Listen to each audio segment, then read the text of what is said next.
Buenas tardes.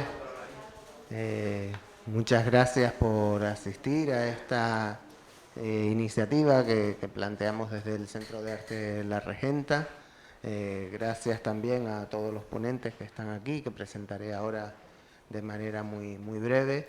Y gracias, por supuesto, a Nerea, que es la encargada de gestionar y de coordinar que todo esto salga de la mejor manera posible. Bueno, cuando nosotros organizamos la exposición de Alicia, le planteamos en su momento un proyecto totalmente diferente al que vemos en sala, ¿no?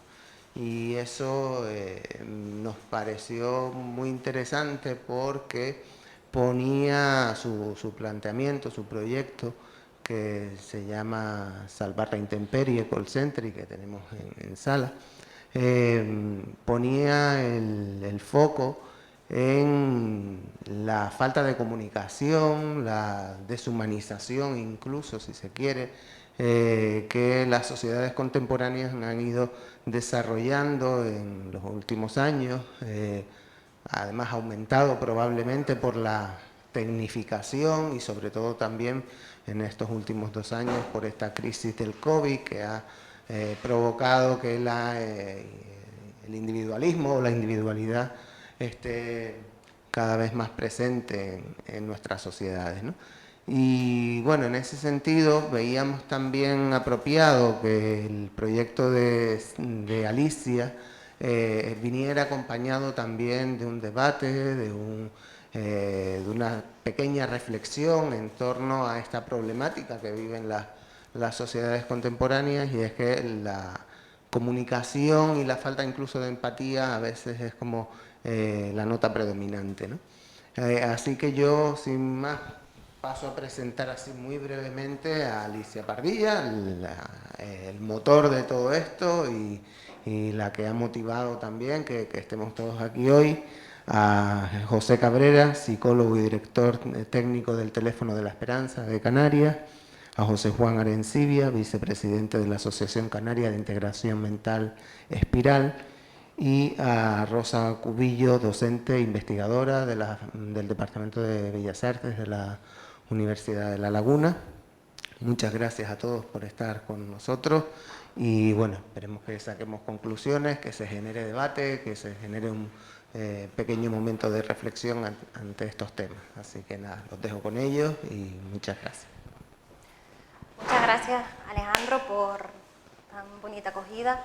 Muchas gracias a todos por estar aquí y acompañarnos este ratito que vamos a intentar alumbrar muchas cuestiones, ¿no?, alrededor de la salud mental, del arte y de la mediación. Gracias también a los que nos siguen por streaming, que también hacia ellos nos dirigimos, y a La Regenta por acogernos, por darnos este espacio maravilloso de poder compartir, ¿no? A mí me gustaría, antes de seguir, de explicarles un poco en qué consiste Salvar la Intemperie, Call Center, entrar un poquito más en detalle. Me gustaría que se presentaran un pelín estos maravillosos profesionales que tenemos aquí y nada, y así nos acercamos un poquito más a ellos, a su labor y seguimos. Si quieres, José. Bueno, me ha tocado. Bueno, buenas tardes. Quiero empezar dándote las gracias, Alicia, por un proyecto tan interesante. Me llamó mucho la atención cuando me lo comentaste y pude ver cuál era la idea, ¿no? La idea de la obra. Y muchas gracias también a la regenta y a ustedes por hacerlo posible, ¿no? Sé que muchas y muchos de ustedes han participado en el proyecto como voluntarias, como personas voluntarias. Y en ese sentido, bueno, tiene para mí mucho valor, ¿no? Personas que quieran estar en contacto con otras personas y exponerse también, ¿no?, al sufrimiento o a las experiencias de otras personas, ¿no? Bueno, como dicen, soy José, estudié psicología y en mi vida profesional he estado en la gran mayor parte vinculada al Teléfono de la Esperanza, que nosotros somos una organización no gubernamental que se dedica precisamente a promover la salud emocional y el cuidado de la gente, ¿no?, sobre todo la gente que está pasando por una situación de crisis, por un problema personal, familiar o de cualquier otra índole, ¿no? Y bueno, en este contexto yo siempre he estado muy preocupado o muy interesado en cómo conectar bien con la gente, ¿no? Cómo mejorar mi conexión con la gente y cómo formar a personas para esto y cómo hacerlo yo también en mi vida diaria, que al final soy una persona con mis penas y mis alegrías como todo el mundo, mis momentos buenos, mis momentos malos, pero sí que siempre me ha interesado, ¿no?, el cómo conectar mejor con la gente, ¿no?, y cómo ayudar y sostenernos unos a otros, ¿no? Tengo la enorme fortuna de trabajar con gente maravillosa. Aquí me acompaña alguna persona también, de gente que también está en esta tarea de conectar con otras personas. Y bueno, no mucho más. Vivo y en Teror, soy de Las Palmas de Gran Canaria. y aparte de la psicología tengo muchos intereses, ¿no?, pues personales, familiares, en un montón de temas. Y bueno, me gusta estar y sentirme vivo también, ¿no?, en contacto con la gente. Así que bueno, gracias. Muchas gracias, José. Cuenta un poquito, Rosa. Hola, buenas tardes a todas, a todos. Yo también quería, por supuesto, agradecer a Alicia. Para mí es un placer y un honor, la verdad, el formar parte de este pequeño grupito que acompaña un poco el gran proyecto de Alicia, tan interesante, tan importante, y conectado con lo que se está haciendo en otros países, ¿no? Bueno, yo soy Rosa, estudié Bellas Artes, siempre habría sido actriz, habría sido bailarina, habría sido cantante. Bueno, estudié Bellas Artes. y bueno, lo cierto es que siempre he desarrollado mi trabajo en zonas marginales de lo que se podía esperar con respecto a los que estudiamos Bellas Artes, ¿no? La inmensa mayoría pues tiene la idea, el afán, el deseo de ser artista, de realizar su propia obra creativa. Y bueno, yo desde el principio pues lo que he hecho ha sido trabajar con otros campos del conocimiento, ¿no? En un principio pues con distintas ciencias, primeramente en el campo de la arqueología. Trabajé como ilustradora en arqueología, me enamoré de ese trabajo, ¿no? Y bueno, y después también toqué otras ciencias. Y bueno, llegó un momento en mi vida en el que se me presentó en el que tuve la gran suerte, lo considero así, ¿no?, como la gran suerte de coincidir con una persona que me propuso trabajar desde el arte, trabajar con personas con trastorno mental severo, ¿no? Y bueno, era el momento, ¿no?, el momento en el que correspondía.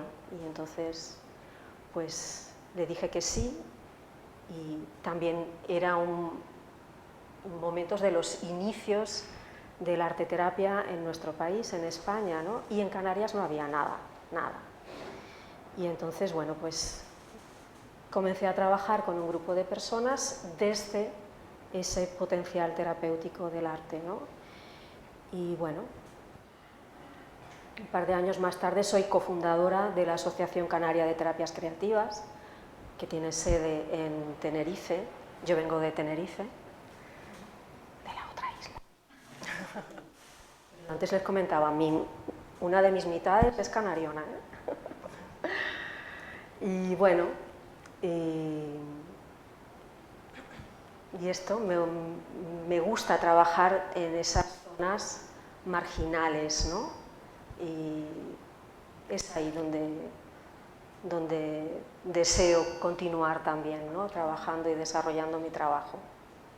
Y también me gustan otras cosas, por supuesto. La mayoría de ellas están relacionadas con las artes, eso es verdad, sí. Y con las personas, esto, sí. Hola, suficiente, yo creo. Gracias a ti. Bueno, primero que nada agradecerle a todos y a todas el que hayan venido hoy aquí a vernos a nosotros, porque pienso que que para nosotros es importante hoy dar visibilidad a la salud mental. Creo que es un paso hacia adelante y Alicia, gracias por existir, porque gracias a Alicia y a su proyecto tan vanguardista e innovador, pues hoy tengo la oportunidad de estar aquí. Soy un afortunado, la verdad lo digo, soy un afortunado de estar aquí y de estar sentado aquí con estas personas tan influyentes, porque yo no soy una persona que haya estudiado, no tengo carrera, no tengo estudios, o sea, mi carrera es la calle, o sea, mi vivencia son las experiencias que he vivido a través de otros compañeros, ya que yo llevo más de una década enfermo, yo tengo una enfermedad mental, una patología mental, y estoy muy orgulloso de ello, ¿sabes?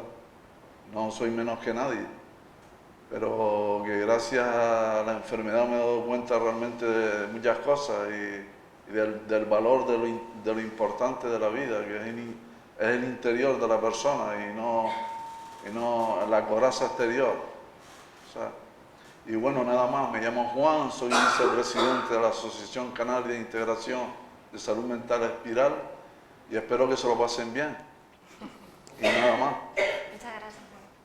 Bueno, agradecerles a cada uno que estén aquí, para mí es súper importante en este recuento decir, bueno, cómo podemos pensar esto, ¿no? Y desde dónde me parecía fundamental cada uno de ustedes, ¿no? Y cada uno en el sentido del Teléfono de la Esperanza, que lleva muchísimos años con una trayectoria tremenda en torno a la escucha activa, reuniendo voluntariado de mucho tipo, de muchas generaciones distintas, constante, que se mantiene a través del tiempo. Me parece una referencia enorme, ¿no? A la hora de pensar esta esfera más humana que todas tenemos. Y vamos, tu experiencia, la sabiduría de la asociación y todo es como algo que tenemos que ver, ¿no? Por otra parte, Rosa, también imprescindible toda esa experiencia, todo ese trabajo tan al pie del cañón con personas con problemas de salud mental severa, ese amor y esa pasión por el arte, por buscar otras dinámicas, por explorar siempre, ¿no?, mecanismos de mediación para llegar más allá y no quedarte solo, ¿no?, en procesos pues más elementales, que son los que pues, años atrás podíamos ver en distintas asociaciones o en distintos sitios. Por suerte podemos caminar y avanzar un poco más en eso, gracias a gente como tú, ¿no?, personas como tú que deciden pues ahondar y profundizar. Así que muchas gracias por venir.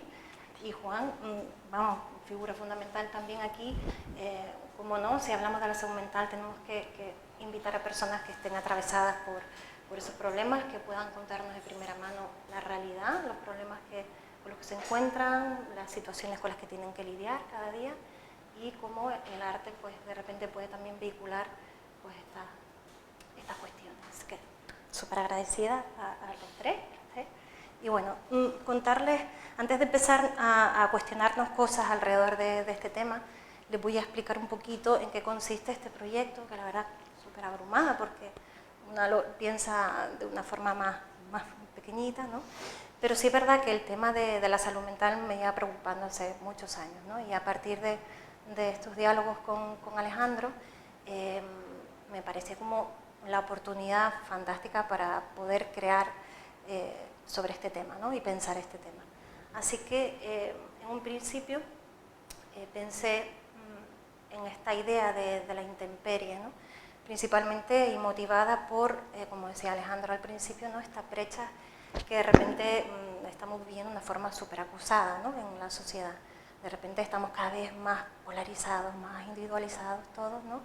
Y lo que tendemos a hacer es a desarrollar como más mecanismos de defensa, ¿no? Tenemos que defendernos, tenemos que intentar que las cosas no nos afecten, tenemos que protegernos a toda costa de las otras personas y de las situaciones que nos rodean, ¿no?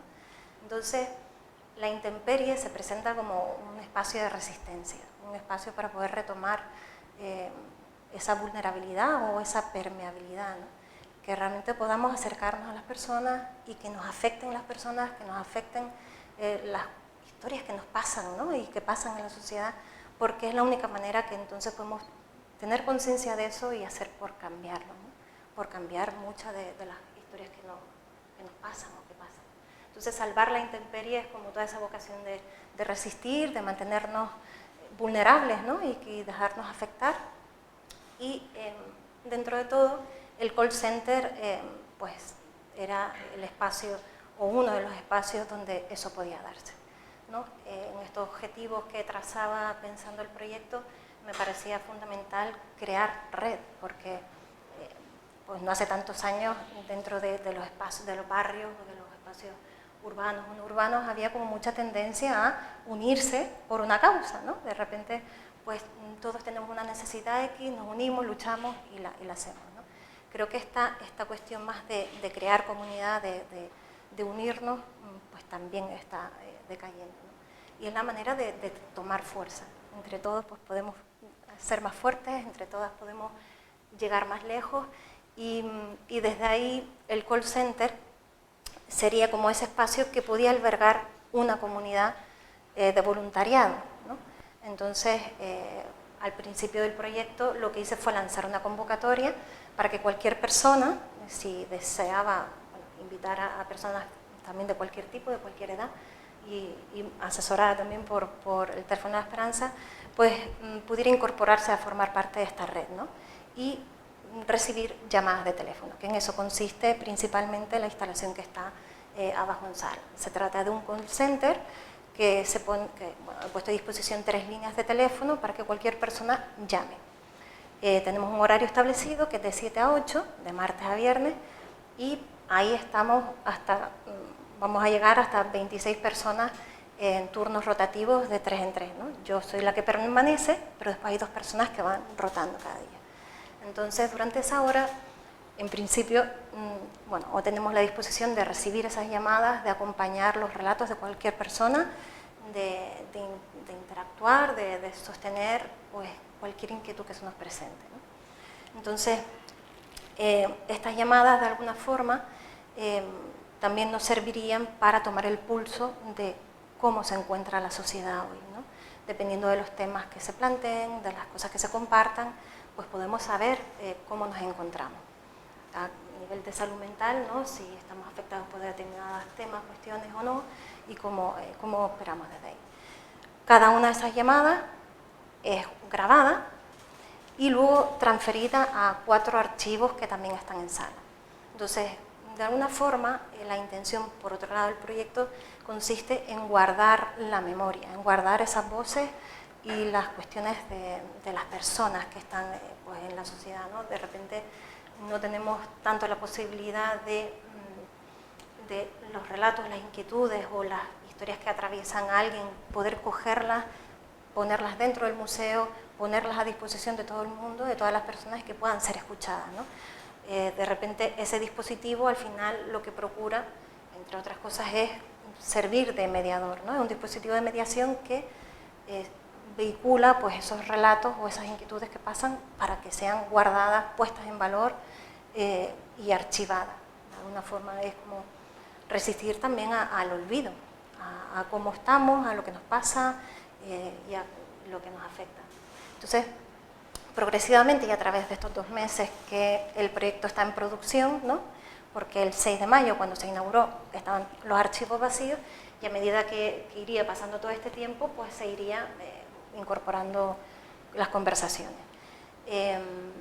Y bueno, y entonces cuando culminen estos 2 meses podremos hacer balance de esto, ¿no? de esta situación, entre otras muchas cosas. Y bueno, en otro orden de cosas, dentro de la sala también hay una mesa, eso con las 3 sillas, y he incorporado un rollo de 10 metros de papel, de arroz, en el que también me interesaba mucho, me parecía importante recoger cómo nos iba afectando esas llamadas de teléfono, ¿no? Durante esa hora que estamos recibiendo las llamadas, pues si de repente se recibía alguna llamada, un poco, bueno, de cualquier tipo, o teníamos simplemente la necesidad, la pulsión de expresar algo, pues teníamos un papel ahí delante donde poder hacerlo, ¿no? Poder escribir, poder dibujar y expresar cómo nos estábamos sintiendo en ese tiempo real, ¿no? la analogía viene a ser como una especie de el electrocardiograma, ¿no?, que va registrando las pulsaciones del corazón. Pues este cartograma tenía toda la vocación, y la tiene, de registrar las pulsaciones de la afectación, ¿no?, de las personas que estamos allí, como lo que vamos sintiendo, pues lo podemos ir trasladando. Y al final, pues también de estos 2 meses, pues obtendremos un pliego de 10 metros de papel continuo de expresiones, ¿no?, que curiosamente, más allá de que ahí empiecen a estar reflejadas pues, la expresión de las personas voluntarias, el público que viene a sala y asiste a sala también está tomando el cartograma y también está dibujando y creando desde ahí, y de repente se está formando como un diálogo súper interesante entre el voluntariado y el público, ¿no? Y bueno, ya para no extenderme mucho más, iré contando alguna cosita más en relación al proyecto, pero eso, el carácter es absolutamente participativo, requiere de la participación de las personas de este contexto concreto, de Las Palmas de Gran Canaria, y lo que tiene este tipo de trabajo, este enfoque, este carácter es que no se trata bien de crear o producir un objeto concreto, sino una situación. Es decir, lo que procura hacer es construir esa situación, que es ese call center, para, a partir de esa experiencia de las personas, la participación y la co-creación de las personas, se configure la obra en su totalidad. Por eso no podemos valorar o evaluar, medir el proyecto con exclusivamente el número de llamadas que se tengan al final, porque lo que sucede es absolutamente procesual. Lo que importa es toda esa experiencia que va pasando mientras, todo lo que va detonando el proyecto a muchos niveles, ¿no? Desde la escucha activa, ¿no?, que esto lo compartíamos las 26 personas voluntarias antes de que arrancara el proyecto. Ya tuvimos como una pequeña formación muy así como casera, como quien dice, acerca de la escucha activa, de tomar conciencia de la escucha activa, y bueno, y ha ido como detonando y sucediendo muchas cosas mientras tanto. Entonces todo eso forma parte de algo mucho más trascendente de alguna manera, ¿no?, porque se mantiene en el tiempo y evoluciona. No es algo efímero que sucede, se va, o una obra que queda al final reducida a esa cuestión más material o cosificada, sino que sucede también, la obra o la pieza sucede dentro, en el interior de las personas, y lo que trasciendan las personas y lo que sucede cada día un poco ahí en el call center y más allá. Así que bueno, no sigo, que si no acabo hablando yo sola la hora y media. Sí me gustaría pensar con ellos pues, muchos temas, y me gustaría empezar por esto precisamente, ¿no? Estas cuestiones sociales de los temas que pasan en nuestro entorno. A menudo eso, pues a través del museo se intentan visualizar, ¿no? ¿Creen ustedes en este caso que pueden quedarse estas piezas más en una cuestión más ilustrativa, o que el museo debe ser un espacio de acción y de decir, ¿puede el museo ir más allá de una representación como espacio físico? ¿Tenemos que salir a la calle directamente? ¿Podemos hacerlo desde aquí? ¿Qué piensan? ¿Qué opinan? Bueno, el museo hoy en día sabemos que el museo debe ser un agente social, ¿no?, y que su finalidad es social, es educativa, su finalidad, ¿no?, que las obras de arte que puede albergar no están ahí solo para formar parte de una colección, sino que están a disposición de la población en la que, del contexto en el que se encuentra el museo, ¿no? Eso por una parte, ¿no?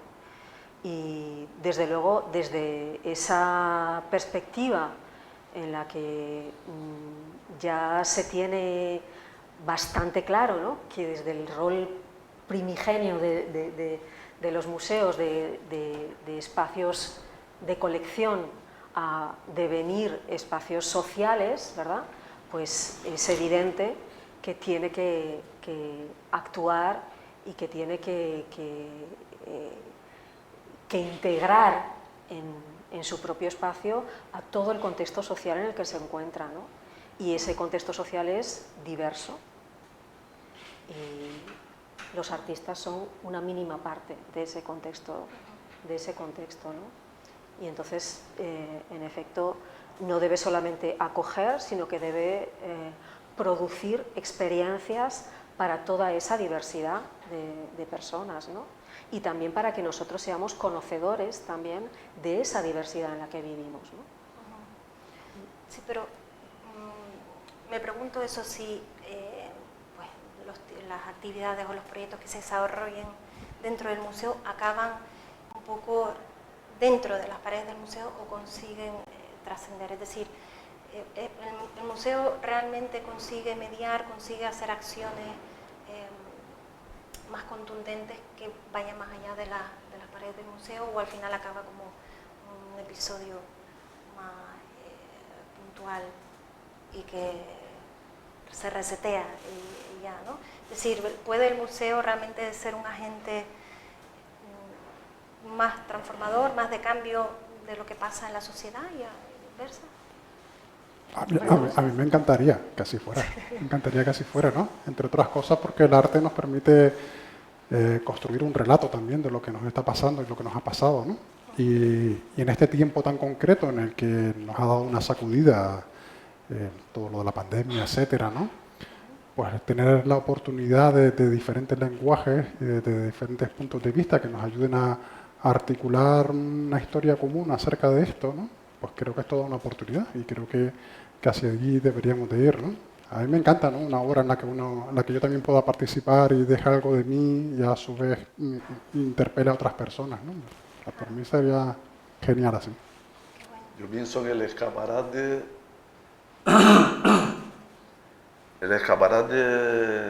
que se ha usado para difundir esta idea, pienso que es un buen escaparate. Lo que pasa es que en esta sociedad, desgraciadamente, no hay mucha... O sea, que la gente no prefiere más ir al cine, al centro comercial, prefiere más ir a la playa, y los museos, pues, como que no recurren mucho a ellos, ¿no? Hay que engancharlos de alguna manera, de alguna forma, o ya sea los medios de comunicación, prensa, radio, televisión, hacer mucha divulgación y enganchar al público para que vengan a los museos y para que, bueno, para darles la oportunidad de que conozcan, pues, la salud mental, por ejemplo, que es de lo que se debate hoy, ¿no? Que es un tema que en la sociedad es un tema tabú, ¿no? Porque mucha gente desconoce realmente lo que es la salud mental, ¿no? Y yo no digo que la sociedad sea ignorante, la sociedad lo que está es desinformada, la sociedad está desinformada, porque la salud mental es muy importante y cada vez hay más casos de personas con problemas mentales y los habrá, y más ahora con el COVID y todo el tema, que bueno, con la pandemia y todo el tema de tanta gente que estuvo pues confinada y que no pudo salir de casa y tal, depresiones, ansiedad y todo eso. Entonces yo pienso que lo que se hace hoy aquí, espero que sea una piedrita para hacer una montaña y que con el tiempo se consiga hacer esa montaña y que, bueno, que llegue a toda la sociedad y a todos los ciudadanos, ¿no? Pienso yo. Estamos así, intentando un poquito, ¿no? Que por lo menos aportando algo desde el arte, ¿no? Desde ese lugar. Y en este sentido, más allá ya del museo, existen mecánicas o dinámicas de mediación artística que funcionen de una forma activa con las personas con problemas de salud mental, o se encuentran en lugares muy reducidos, o sea, es decir, ¿es algo accesible para las personas encontrar sitios donde se desarrollen dinámicas de mediación artística, de arte terapia, o es muy difícil encontrarlas hoy por hoy? Es decir, ¿es algo al alcance o no? Al alcance, puede ser al alcance. Lo que sucede, conectando también con tu pregunta anterior, ¿no? Yo creo que tanto el museo como las personas, los profesionales de las artes,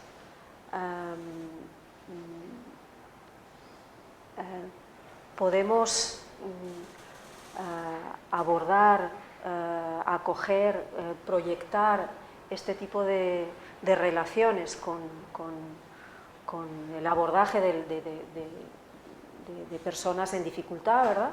En función de cuál es el interés de tu país, del país en el que estás, por las artes, por ejemplo, ¿no?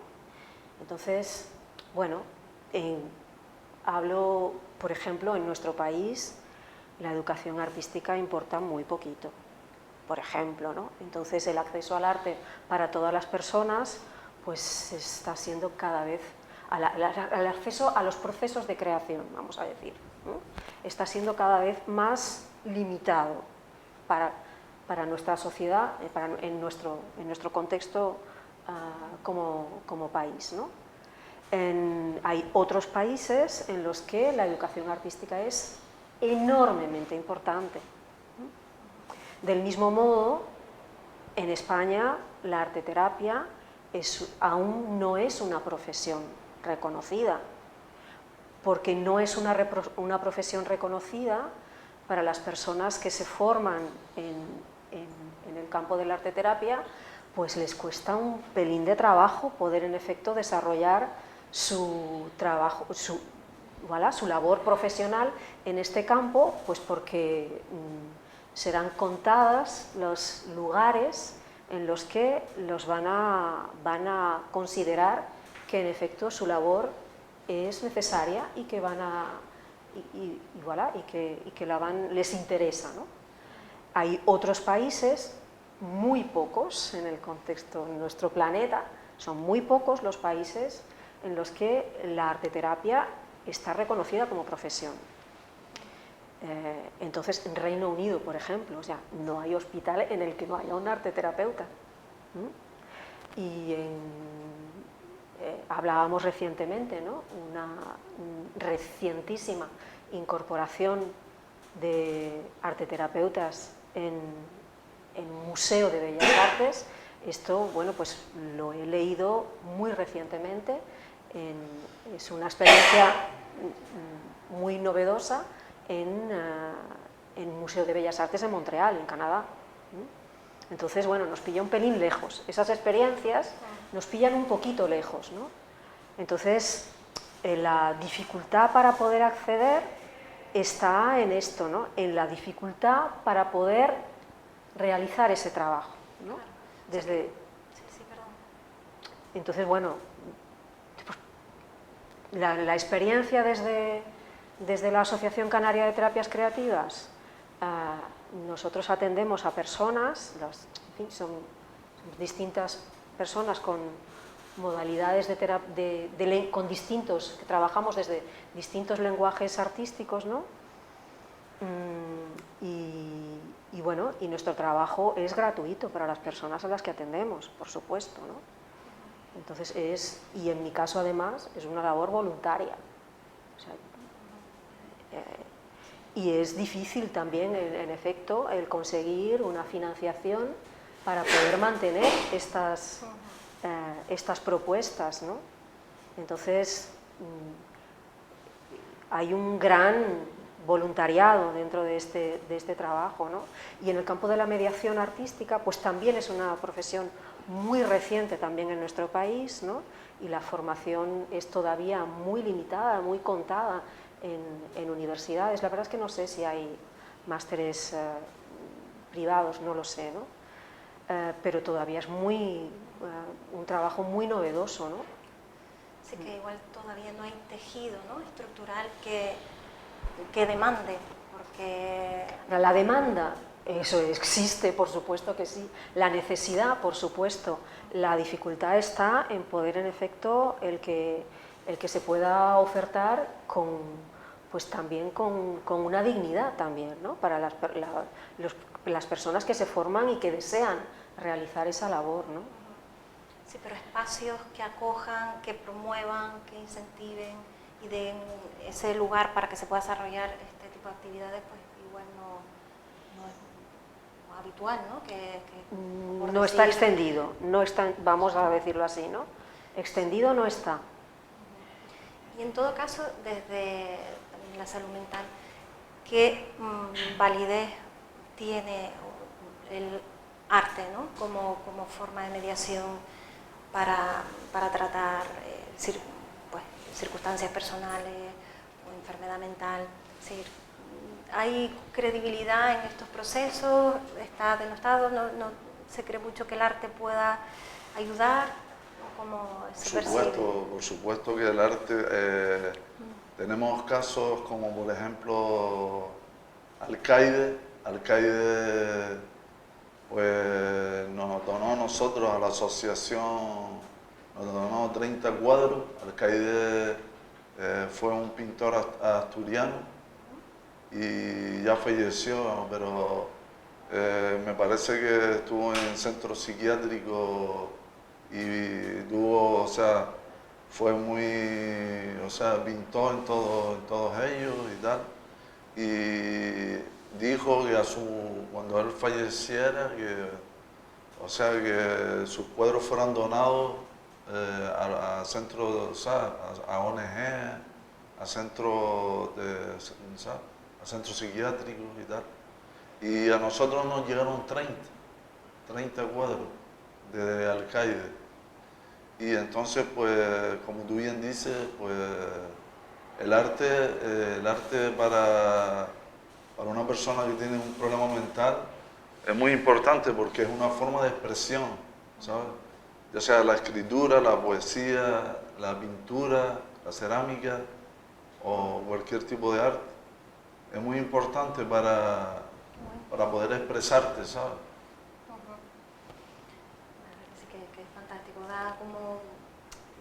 permite llegar a un espacio que... Bueno, de hecho en nuestra asociación hay poetas, hay escritores, hay músicos, hay infinidad de personas que se dedican al arte. Qué bueno. Sí, pero que no es tan extendido, ¿no? O sea, de repente procedimientos artísticos para acceder o como forma de terapia, entre otras terapias que se puedan implementar, ¿no? Es algo que está como en cierta desacreditación o no se tira de ella, no se cree que tenga validez. El panorama que nos contó Rosa es el que existe, ¿no? De falta de reconocimiento a nivel profesional y de falta de reconocimiento del hecho en sí, ¿no? Del arte como posibilidad de mediación, ¿no? Con otras personas, ¿no? Yo sí estoy convencido de que puede ser muy útil, ¿no? No solamente en salud mental, sino en cualquier proceso a nivel personal, ¿no? El utilizar otros lenguajes, otros enfoques, ¿no? Incluso cuando, ya no pensando en arte, pensando en psicoterapia, en la mayoría de las ocasiones los problemas humanos los ayudamos o acompañamos a resolver desde otro enfoque distinto, ¿no? Porque la misma lógica que te metió en el problema no es la misma lógica que te va a ayudar a salir de él, ¿no? Y en ocasiones utilizar otros enfoques, otros lenguajes, otras maneras de ver la realidad, pues seguro te ayudan, ¿no? Te ayudan muchísimo, ¿no? A ser mejor persona simplemente. Si encima tienes un problema de salud mental, pues más todavía. Sin embargo, sí quería añadir, ¿no? Que sí que hay experiencias dentro del contexto de la psiquiatría, ¿verdad? Hay una historia de experiencias en las que sí que se reconoce, ¿verdad?, el importantísimo potencial terapéutico de los procesos creativos. Es esto, ¿no? Es el proceso creativo el que realmente tiene ese potencial de terapéutico, de cuidado, de promoción del bienestar de las personas, ¿no? Y hay experiencias como la de Leona Bratil con en la casa Guggenheim, la casa anexa al Hospital psiquiátrico en el que trabajó durante muchísimos años, ¿no? Y ahí pues las personas que viven en el hospital tienen sus talleres de creación en la Casa Guggenheim y un museo Guggenheim también en los últimos años, ¿no? El trabajo de Nice da Silveira en Brasil y la creación de la Casa das Palmeiras. Ella misma decía de la Casa de las Palmeiras que era un lugar privilegiado y que además ese lugar con talleres de grabado, de escultura, de pintura, de distintas formas de creación desde las artes visuales, permitía a las personas que eran dadas de alta del hospital el permanecer, el no necesitar un reingreso en el hospital.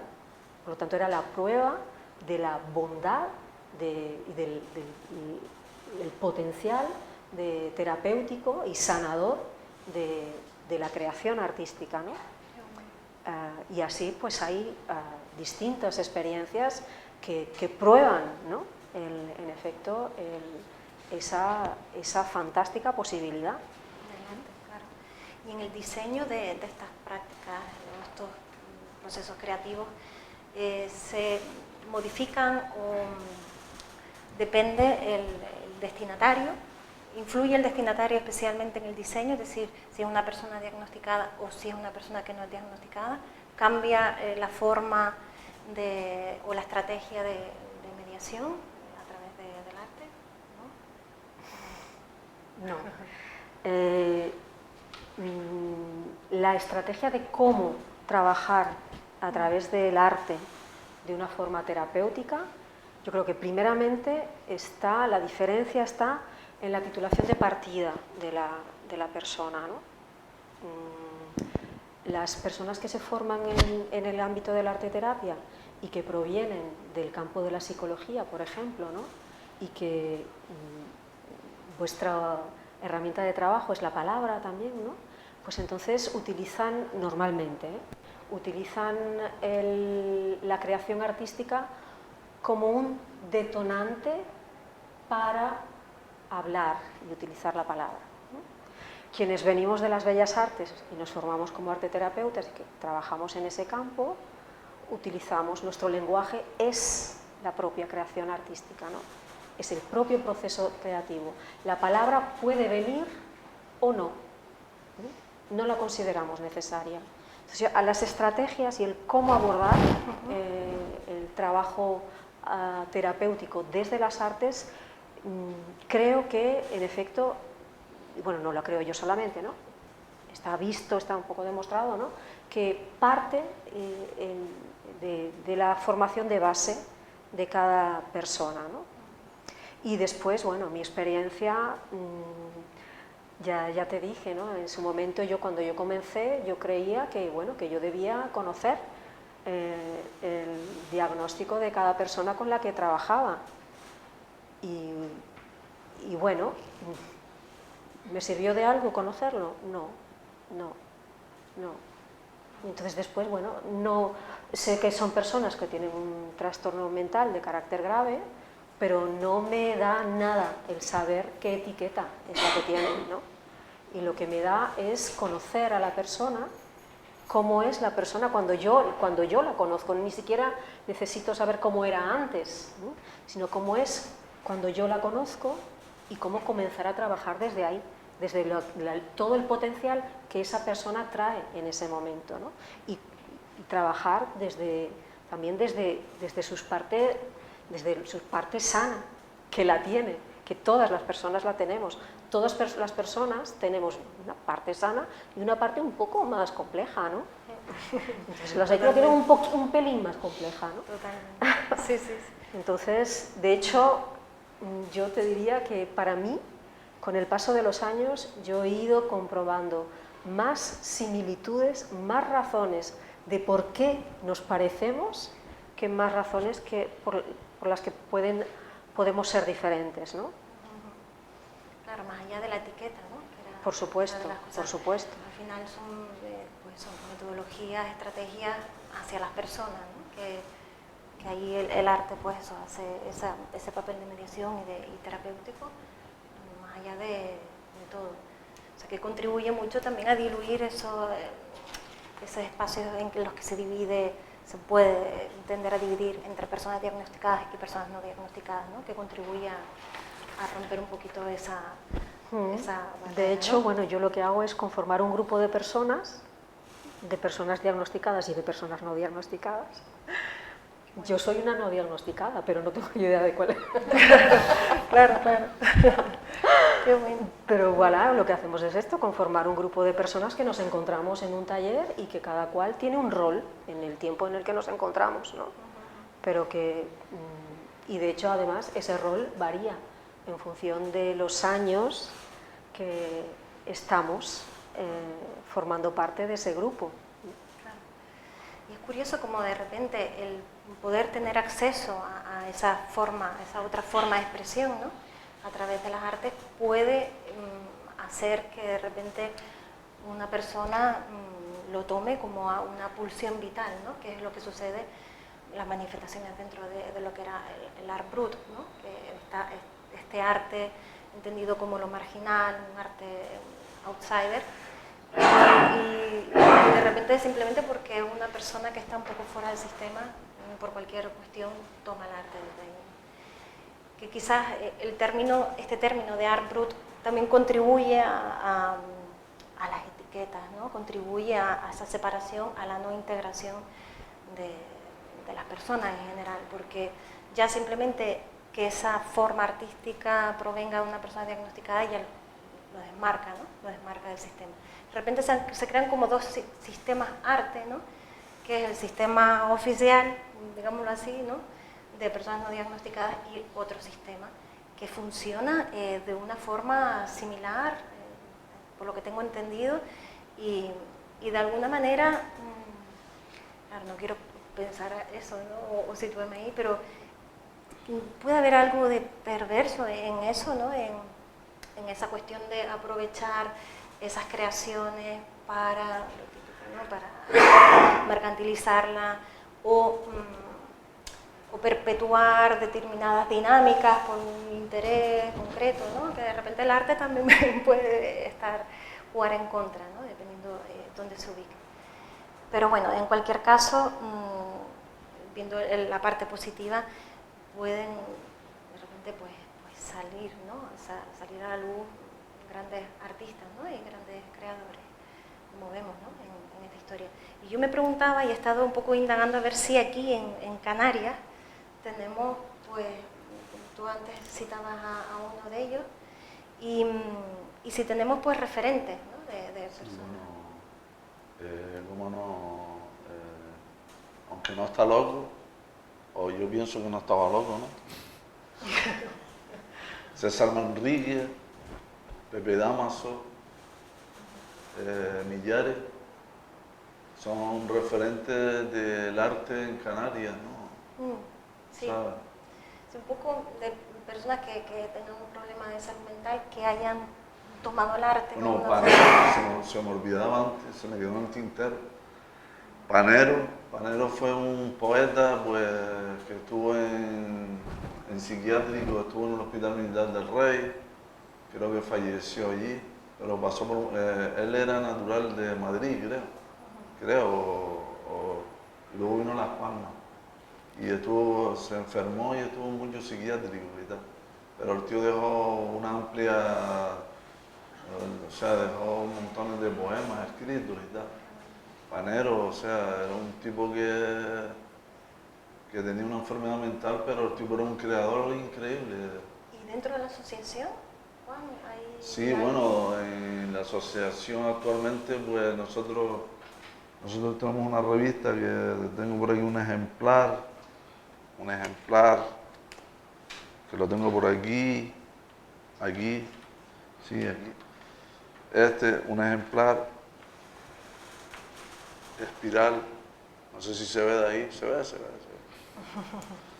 Pues tenemos un ejemplar que este es de mayo del 2021, que sale cada 6 meses, ¿no? Y aquí pues hay poetas, hay compañeros que escriben, que, no sé, que escriben reflexiones, divagaciones, poesía, obras de teatro, o sea, de todo. ¿Cómo se puede acceder a la revista o cómo cualquier interesado dónde la puede conseguir? Sí, la revista, pues, que no traje las gafas de cerca, ¿sabes? Bueno, poniéndose en contacto con la asociación. Sí, bueno, sí, cuando yo quiero... aquí lo dice, Asociación Canaria de Integración de Salud Mental Espiral. Si van a internet y todos tienen cara de ser muy inteligentes, pues eso, ¿no? Si van a internet y pinchan y buscan Asociación Canaria de Integración de Salud Mental, ahí vendrá toda la información, la web, teléfono de la alegría, porque tenemos un teléfono de la alegría, por si alguno está jodido para que llame. Y tenemos un compañero que les puede, bueno, si tiene algún familiar porque la salud mental, desgraciadamente, pues no es un problema mío, es un problema de mucha gente y cada vez va más y a más y a más y a más. Entonces es bueno que sepan que se pueden dirigir a nosotros, a la asociación, y que de ahí les podemos derivar a otros sitios, si necesitan profesionales, psicólogos, psiquiatras, o si el caso no es muy agudo, no es muy grave, se pueden pasar por la asociación y estar con personas que padecen la misma enfermedad que pueda padecer esa persona. Y bueno, y ahí estamos dispuestos a prestarles ayuda, ¿no? Y nuestra labor, ¿cuál es? Nuestra labor es simplemente la de visibilizar, la de concienciar, la de apoyar, la de ayudar, la de reivindicar, la de exigir, la de estar presentes en la sociedad y de servir de trampolín a las personas, ¿no? Y bueno, Hay una de las, bueno, ustedes desarrollan varias actividades distintas, ¿no? Y a mí me parece que están como más hacia el lado del activismo, ¿no?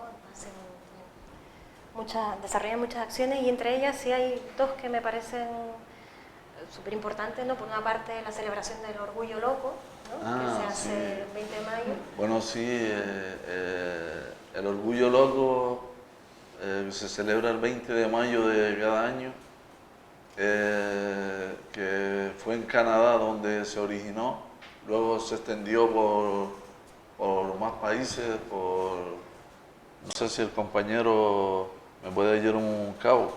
Yo conocía la historia en Canadá y luego y conocía la historia aquí en Canarias, ¿no? La que estaban llevando ustedes, ¿no? Pero, o sea, me se encanta. originó en Canadá y luego de Canadá, ¿a dónde fue? La historia en otros países no Bueno, la pues conozco. eso, que se dio una huerta por Europa, ¿sabes? Se dio una huerta por Europa. El Orgullo Loco se dio una huerta por Europa y llegó aquí a Canarias, ¿no? Y una vez aquí en Canarias, pues lo celebramos nosotros el 20 de mayo de cada año y allí visibilizamos, concienciamos,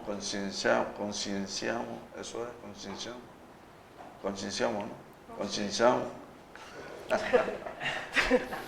Concienciamos a las personas de que, bueno, de que no estamos tan locos tampoco, ¿no? De que somos personas normales, de que no somos personas agresivas, ni violentas, ni vagas, sino que simplemente lo que queremos es casarnos. Casarnos, sí, ¿por qué no? Casarnos. Tener hijos. Tener hijos también, ¿por qué no? Tener una vivienda, tener un trabajo y ser felices y comer perdices, pues eso, ¿no? Entonces, pues nosotros simplemente lo que exigimos, no exigimos lo que queremos, porque pues, no lo vamos a exigir. ¿Para qué vamos a exigir?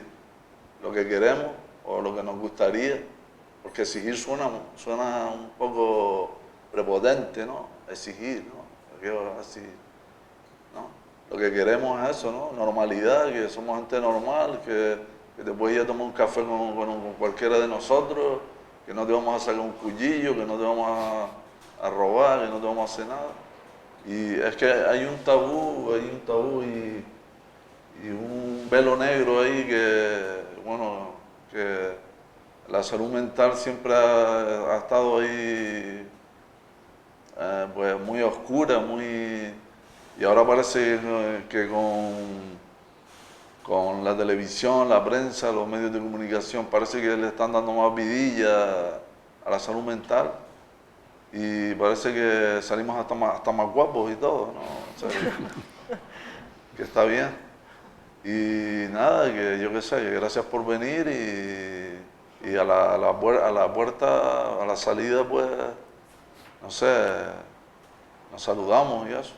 Hay una otra iniciativa que lleva a cabo que me parece también un referente y algo en lo que fijarse, y es lo del GAM, ¿no? El grupo de apoyo mutuo, que ahora nos cuenta un poquito.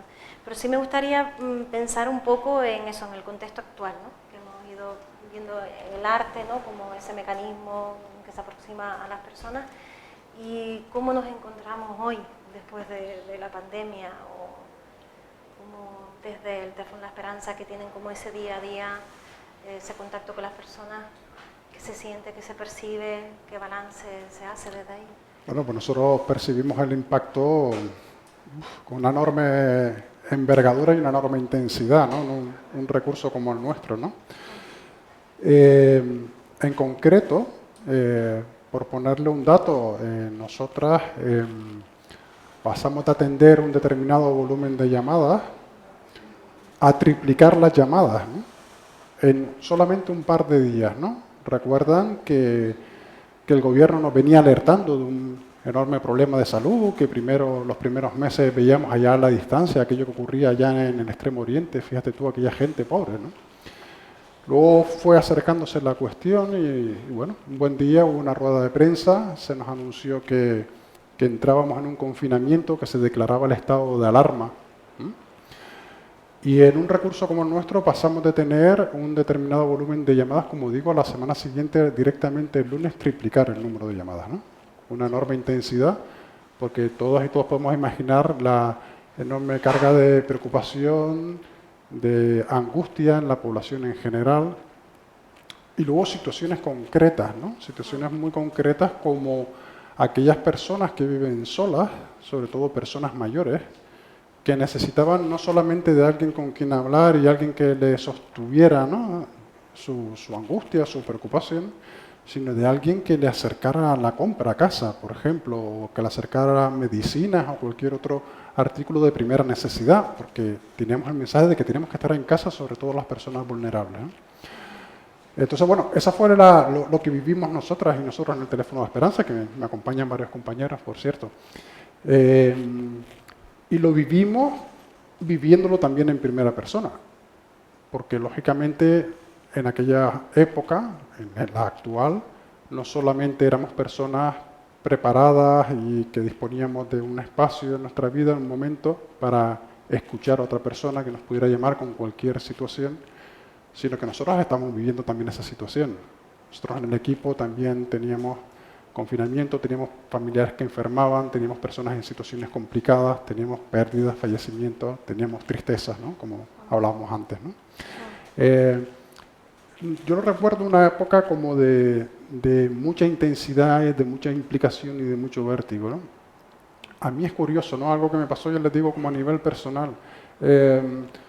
Para nosotros fue pasar de organizar también un sistema de voluntariado, no sé si conocieron el proyecto Covida, que en toda Canarias tuvimos más de 1000 personas voluntarias que atendieron a más de 1000 mayores, que era un proyecto de voluntariado de vecindad, ¿no? Entonces, si usted vivía en Arrecife y no tenía quien la alcanzara, pues le poníamos en contacto con alguien, una voluntaria o un voluntario. Y todo eso lo gestionaron con una aplicación, pero también luego se formaron, lo aplicaron las orientadoras y orientadores por teléfono, que son personas como nosotros, que han hecho un proceso de formación durante un año y que también se atreven a exponerse en contacto al dolor y al sufrimiento de otras personas, ¿no?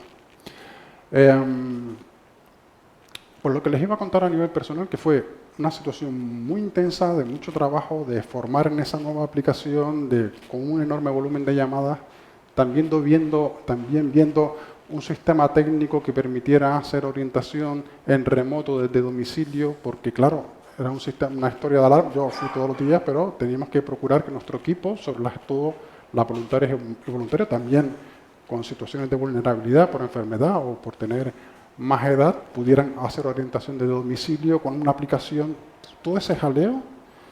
Yo en aquella época era cuando mejor dormía, Alicia. Curiosamente. Sí, sí.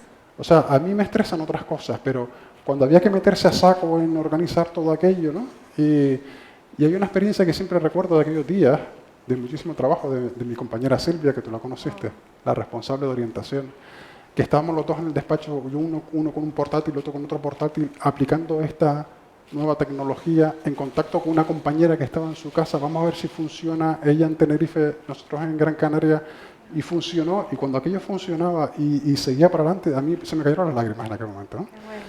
Pero esta es la experiencia concreta nuestra, ¿no? Que hemos tocado nosotros de la gente, pues un aumento en el miedo, en la preocupación, un aumento de las llamadas por temas de duelo, de pérdidas de todo tipo, de pérdida no solamente de personas que fallecieron por el COVID o la COVID, ¿no? Sino por no haber podido acompañar a alguien que mejor falleció de otra cuestión, y qué difícil fue eso, ¿verdad? Cuando estábamos en casa, ¿no? Bueno, aumento de trastornos de depresión, como digo, de angustia, de soledad, ¿no? Y bueno, eso es lo que hemos visto nosotros en directo en Teléfono de la Esperanza, ¿no? Pasado el tiempo, fueron incrementándose las llamadas con ideación y con crisis suicida y algunos actos suicida también. En nuestro caso, estamos hablando de en torno al 7% de las llamadas que tienen que ver con alguno de estos capítulos. Es decir, ideación suicida, alguien que te llama por un problema y en mitad te dice, y yo ya no sé qué se me pasa por la cabeza. Y entonces hace falta alguien que sepa escuchar y sepa preguntar por eso. ¿Qué quieres decirme? ¿Que estás pensando en suicidarte? ¿O veo que lo estás pasando muy mal? Porque es un tabú. Es como parte de lo que decíamos de salud mental, que uno no es tan fácil que hable de esto, ¿no? Y hemos visto cómo ahí se ha ido incrementando mucho ese capítulo, y sabemos por estadísticas también que ha sido así. Por estadísticas de salud mental tenemos la serie del 2020 que aumentó un 7% el número de conductas suicidas, de suicidio consumado. Y bueno, en esto hemos estado. Hemos estado en esto, hemos continuado formando al equipo, hemos continuado incorporando a nuevo voluntariado. Poco a poco volvimos también a las actividades presenciales, a la formación presencial, a la atención cara a cara con personas que necesitaban ya atención a lo mejor psicológica o orientación familiar. Y como toda la sociedad nos hemos ido adaptando, ¿no? Pero sí que hemos notado de primera mano el aumento del malestar, el aumento del sufrimiento, y bueno, eso supuso que 2020 cerramos con un 50% más de llamadas en total. Y como digo, lo que fue justo aquellas primeras semanas incluso era el triple, ¿no?, de la semana anterior, ¿no? Así que un impacto muy importante, ¿no? Sí, sí, que ha habido un aumento considerable. Y de forma paralela a ese aumento también se habla mucho de la medicación, ¿no? Que en ese sentido, también para paliar un poco todo este malestar de la población y no tener, pues, a lo mejor una estructura que dé soporte, ¿no?, en principio a esos malestares de tanta gente, es la aplicación más inmediata o paliativa en este sentido, ¿no?, de la medicación. En ese sentido, y tú también, Juan, ¿no?, y José, ¿cómo perciben este tema de la medicación? ¿Está la sociedad sobremedicada? ¿Nos encontramos ante una sociedad hiperadormecida, aletargada? Pues de alguna forma, bueno, que sí preocupa, estamos a niveles preocupantes en este sentido, ¿no? Desde luego la sociedad está cronificada, está muy cronificada. O sea que cuando tú vas al médico de cabecera, el médico de cabecera, y tienes un problema mental, El médico de cabecera te deriva al psiquiatra y el psiquiatra ni te pregunta ni te da los buenos días. Te dice, tómate esto, tómate esto, tómate esto y tómate esto. Y vete para tu casa. Y así sucesivamente, uno, otro. En vez de ir a un terapeuta, un psicólogo, y hablar con él, no, ¿has comido hoy? Sí, hoy comí. ¿Has dormido bien? No te preguntan, no, o sea, simplemente te parchean. Se piensan que con darte una medicación ya está el problema solucionado, pero el problema se agrava. El problema se agrava con la medicación porque te cronifica, porque te crea problemas en los órganos. Interiormente tus órganos se deterioran con la medicación, ¿sabes? Se pudre, hablando mal y claro, se pudren tus órganos, ¿sabes? Entonces, yo pienso que la medicación no debe ser el camino. El camino debe ser el psicólogo y hablar con el psicólogo y que el psicólogo intente buscar la manera de sacarte del pozo. Es lo que yo pienso, no sé. José, ¿cómo ves este nivel? Bueno, yo creo que estamos en niveles de sobremedicación muy importantes, ¿no? Lo que ocurre es que también pienso que la medicina, la farmacología ha avanzado mucho y puede ayudar y ayuda a muchas personas, ¿no? Eso es cierto, ¿no? Pero sí sabemos que muchos males que son males del vivir o tal vez males de origen psicosocial, de la realidad que nos está tocando, de que estamos sobrepasados por circunstancias, de que me exijo más de lo que puedo dar, de que tengo conflictos de muchísimos tipos, pues llegamos a atención primaria, donde tenemos buenos profesionales, pero no tenemos muchos recursos, o tenemos una enorme escasez de recursos, ¿no? Sobre todo en atención a salud mental, ¿no? A salud mental, que no nos olvidemos que es salud, porque es salud. O sea, lo que pasa es que parece que salud mental es como, a veces lo ponemos como de otra cosa, ¿no? Tenemos muy escasos recursos. Entonces, ¿qué ocurre? La médica o el médico de atención primaria, llegamos, le comentamos esto, sabe que solamente puede derivar a salud mental trastornos mentales severos, porque están muy saturados, y entonces este tipo de cuestiones, yo tengo 5 minutos, puedo hablar con la persona, puedo acompañar a la persona, hay profesionales de la medicina que lo hacen muy bien y que da gusto hablar con él. Mi médico, a mí me da gusto hablar con mi médico, pero tiene el tiempo que tiene. Entonces probablemente si estoy con es más fácil que pues tire de receta y a lo mejor pues me prescriba algo, ¿no? Que en muchas ocasiones puede ser útil, pero el problema es si la única herramienta que tenemos es esa, pues tenemos a personas sobremedicadas y tenemos personas con adicción ya a determinado tipo de fármacos, ¿no? A niveles preocupantes, ¿no? Sobre todo en el caso de las mujeres, por ejemplo, con las benzodiazepinas, pues hay un verdadero problema, ¿no? De personas que para llevar su día a día pues necesitan tomar una pastilla, hombres también, pero en el caso de las mujeres hay mayor adicción a este tipo de fármacos que la hemos creado por no tener una suficiente dotación de profesionales, probablemente en salud mental, o no de tener un mayor cuidado de la salud en general de la gente, ¿no? Bueno, parece que va cambiando. En primer lugar, hay más conciencia del tema de la salud mental desde el año pasado, por lo que tú decías, Juan, y ya está más visibilizado, que es algo de lo que nunca terminaremos de agradecer a Espiral, ¿no? Que nos ayude a visibilizar y a normalizar la salud mental. Por una parte esto, y por otra parte, bueno, ahora hay un plan de salud mental, hay un programa de prevención del suicidio, hay que dotarlo, hay que ponerlo en marcha, y bueno, poco a poco parece que se van viendo algunas novedades, ¿no? Pues recientemente ya se están contratando a psicólogos, psicólogas clínicas para atención primaria, probablemente van a abrir la consulta y se va a saturar a tope, porque esa idea sí que me gusta a mí, ¿no? Que es muy útil. Oye, la salud mental es salud y la salud está en la atención primaria, que es en tu ambulatorio. Pues tú vas a tu ambulatorio y si es un problema de este estilo, una dificultad que tienes, pues hay un profesional con el que tú puedas hablar o que pueda apoyar las indicaciones que tiene y sugerir al médico o la médica también como qué pautas ofrecer, ¿no? Entonces, bueno, estamos en ese camino, pero nos queda muchísimo camino por delante. Pero volviendo al inicio, que me he estirado mucho, sí estamos muy sobremedicados. Estamos muy sobremedicados, estamos muy acostumbrados a atender el malestar pues, una pastillita, que como digo, que en muchas ocasiones puede estar bien, pero en la gran mayoría nos estamos pasando. Pues frente a eso, la verdad que ahora lo vuelvo a conectar a los tres por este tema de que de repente no le damos esa importancia, pero algo tan sencillo y tan complejo a la vez como es la escucha activa puede volverse como un lugar vamos, que sustituya la medicación, ¿no? En el mejor de los casos.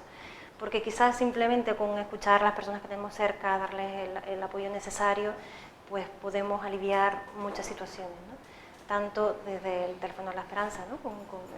Que cubre cierta parte de ese déficit que tenemos en el día a día, porque un poco, y conectando al principio de todo con el proyecto, estamos como eso, tan alejados unos de otros que al más mínimo olor, tufillo de que alguien que tenga cerca tiene un problema, salgo por patas, ¿sabes? Como no me venga a dar problemas, no quiero tener problemas, no quiero que me afecte ni que apenas me toque, ¿no? Entonces, escuchar o estar cerca, dejarse afectar y acompañar, ¿no? A las personas que tenemos desde esa escucha activa, consciente, poniendo el foco ahí, me parece fundamental. Y creo que realmente, si todos hiciéramos un ejercicio consciente desde ahí, podríamos reparar muchísimo, ¿no? Nuestro tejido social y nuestros aspectos humanos, ¿no? Recuperar la humanidad en muchos sentidos, y creo que es ahí donde tenemos que ir a buscar a la hora de pensar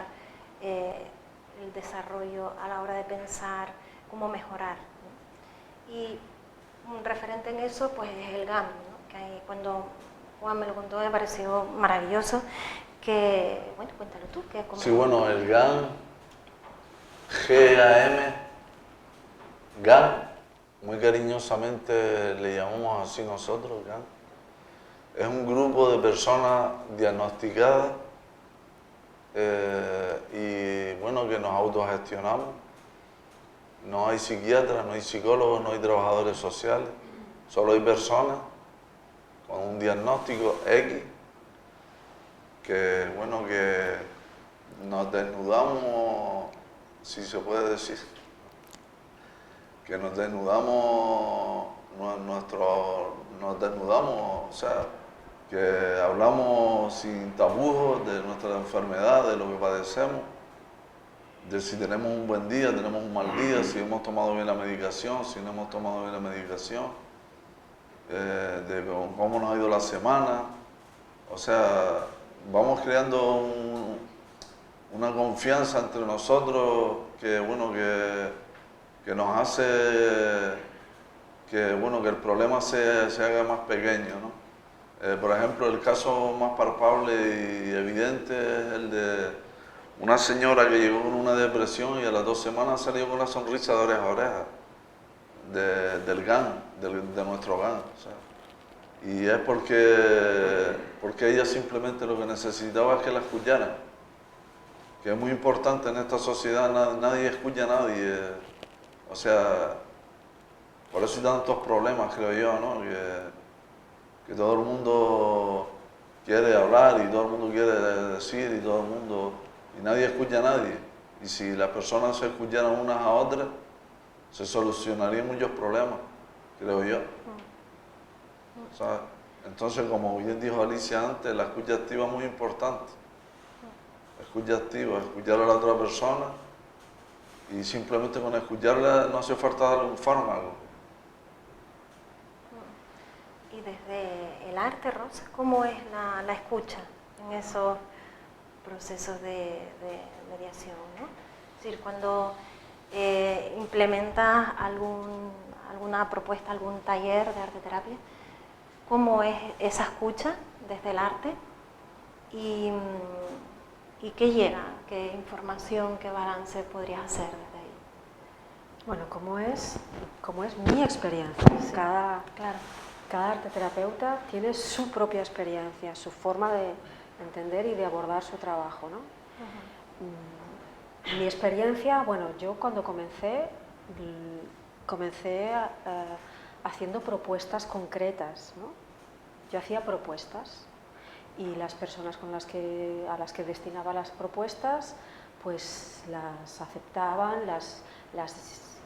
o no, pero bueno, pero yo inicié los primeros años de trabajo haciéndome una batería de posibles propuestas que tal, y en función de cómo veía cómo estaba el grupo con el que trabajaba, pues hacía esta propuesta o esta otra, o improvisaba otra propuesta, ¿no? Esto lo varié. Esto no acabo de decir, acabo de hacer no es que no funcionase, funcionó en el momento en el que estábamos comenzando como grupo, ¿no? Y bueno, llegó un momento en el que, bueno, además también tengo que decir que, bueno, que yo comencé a trabajar con personas que acababan de salir del hospital psiquiátrico tras décadas de ingreso, décadas en plural. Por lo tanto, esas personas estaban completamente habituadas a que les dijesen qué es lo que tenían que hacer a cada hora del día. Y por lo tanto, pues cuando ellos venían al taller, en la Facultad de Bellas Artes, siempre lo he llevado a cabo dentro de la Facultad de Bellas Artes, pues siempre me preguntaban, ¿qué es lo que tengo que hacer, Rosa?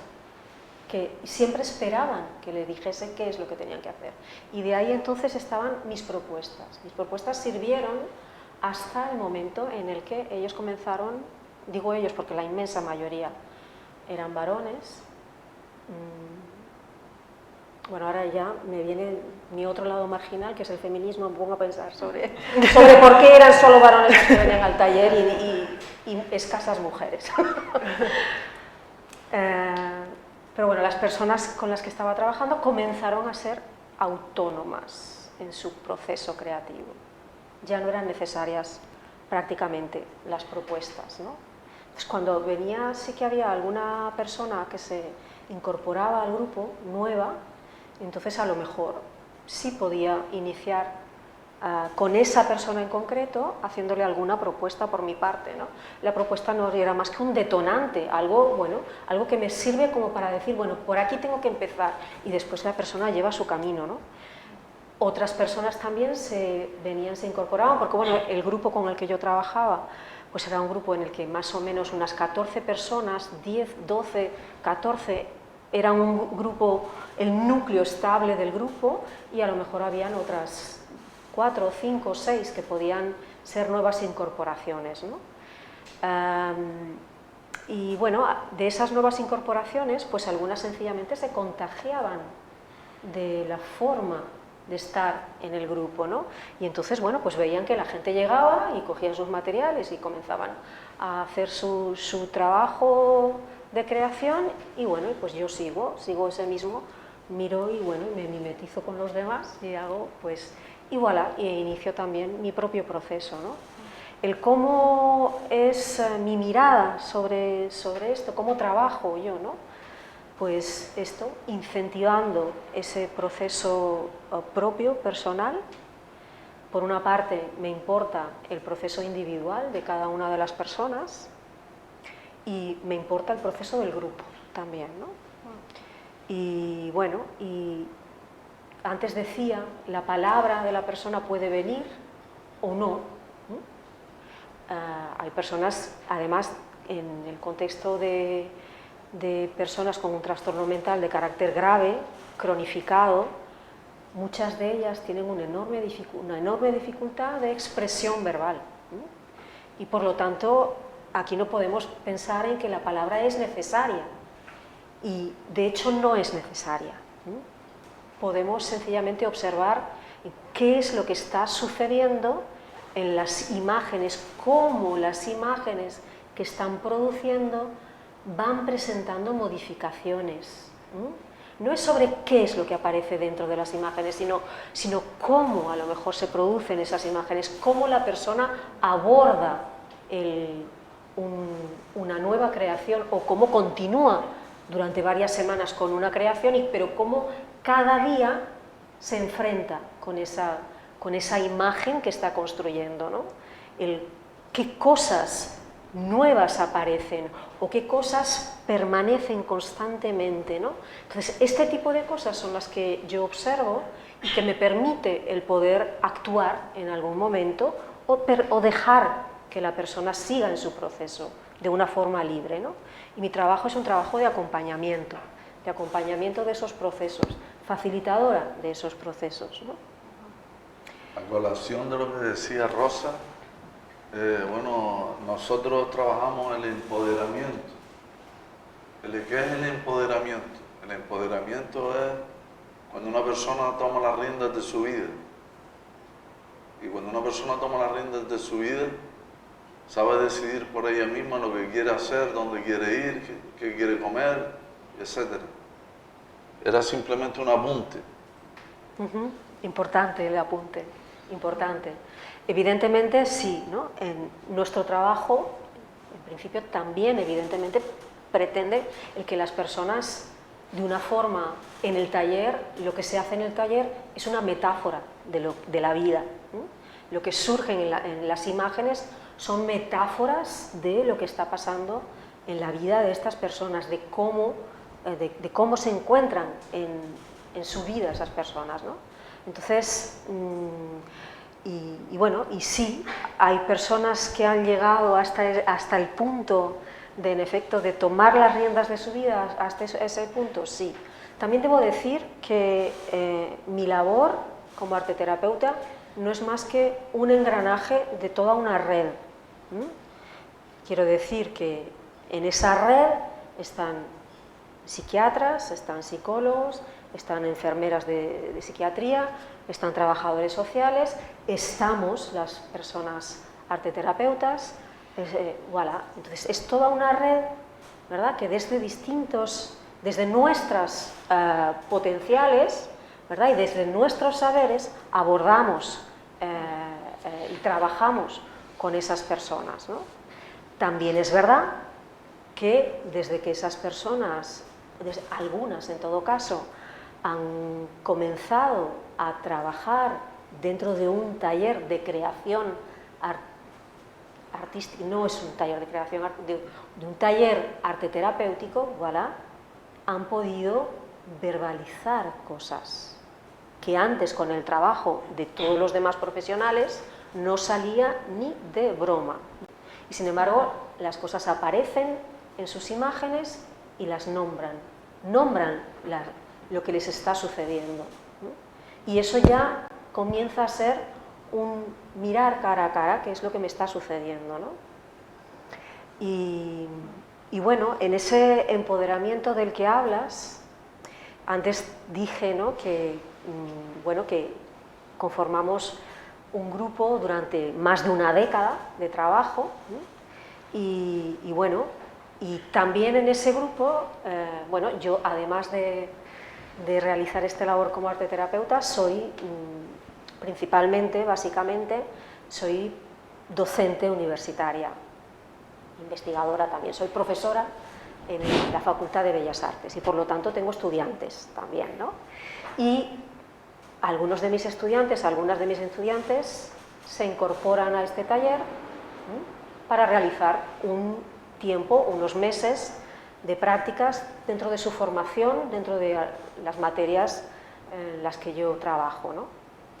Y por eso hablaba antes del grupo heterogéneo, ¿no?, de personas que nos encontramos en este caso es en el aula 313 de la Facultad de Bellas Artes.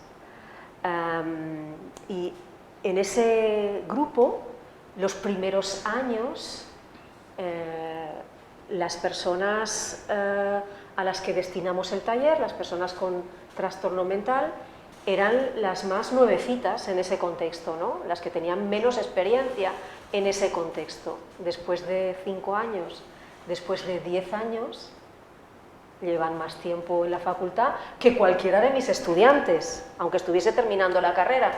Por lo tanto, el cómo las personas a las que destinábamos ese trabajo se percibían a sí mismas fue variando con el tiempo.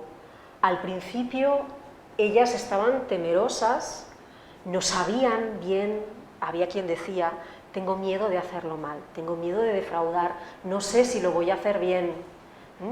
Y después ellos decían a mis alumnos, vas a aprender muchas cosas, ¿no? Tú vas a aprender muchas cosas. ¿Ah? Y cambió por completo su forma de percibirse a sí mismos. La mayoría de ellos, bueno, el grado, ya os digo, ¿no? Trabajó con personas con trastorno mental grave, ¿no? Y por lo tanto, cronificados, por lo tanto, la enfermedad ha cercenado muchos aspectos de la persona, ¿no? La mayoría de ellos, no todos, la mayoría de ellos a lo mejor sin estudios, ¿no? Procedentes de contextos muy humildes, ¿no? Se sentían estudiantes de Bellas Artes también. También tengo que decir que, bueno, que teníamos una dinámica, comenzamos una dinámica en el taller en la que, bueno, yo sí que mantuve 2 propuestas a lo largo de cada edición del taller. Una propuesta de acogida de cada vez que iniciábamos una nueva edición del taller y una propuesta de cierre de cada vez que terminábamos cada edición del taller. Cada edición del taller duraba 8 meses. Comenzábamos en octubre, terminábamos en junio. Y en la propuesta de cierre duraba un mínimo de 1 mes. Comenzábamos a prepararnos para despedirnos con un mínimo de 1 mes de antelación. Y ese trabajo llegó un momento en el que no pudimos, bueno, por suerte, yo pensé que pensé que era en fin, que había tenido un error de táctico, y no pudimos abordar esa tarea dentro del aula marginal, allí detrás de la escalera, en la que trabajábamos en aquel momento, en el edificio antiguo de la Facultad de Bellas Artes. Y dije, pues vamos a salir al patio, no queda otra, porque vamos a seguir trabajando. Y a partir de entonces, el salir al patio quedó fijo en esa actividad de cierre.